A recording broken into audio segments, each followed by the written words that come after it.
Kickstart 02. To get the you need to get the clutch off, because there's all sorts of little gears, ratchets and things need to go on the back of the spacers need to go on the back of the clutch. To get the clutch off on these things, you have to undo this 1.5" bolt, this 1.25" bolt, and withdraw them with the chain. The chain on this is buggered. I knew it needed replacing. I was budgeting it in, but in order to get, it's like this. You've got the adjuster at the bottom, but check this out. When you tighten the adjuster up, it's tightened up so much that it's rubbing. It appears to be rubbing on the bottom of this thing. I don't know if there's anything that stops that when the case is on, but it's rubbing on bloody something.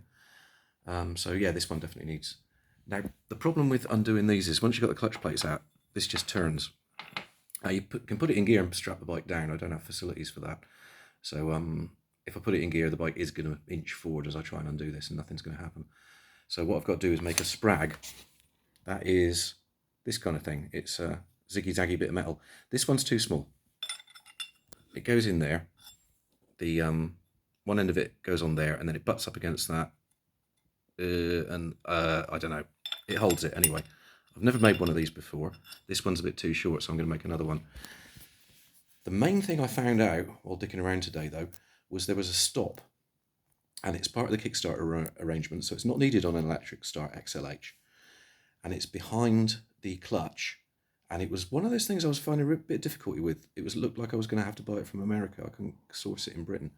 But when you look under here, you can just about see it.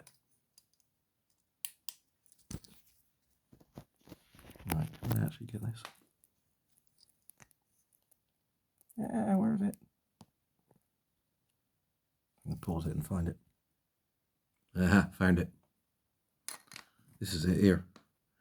That little stop is for the ratchet that goes behind the clutch. And I thought I was going to have to buy that, but it's already there. So I don't have to get that. I'm wondering if there's anything else on the back of the clutch that's useful. The reason I'm taking this apart, I haven't ordered the parts yet, but I will. But I need to know what parts are already in there. So that's definitely one of them. The stop is already there. So that saved me about 20 quid and a long wait. Cheery bye.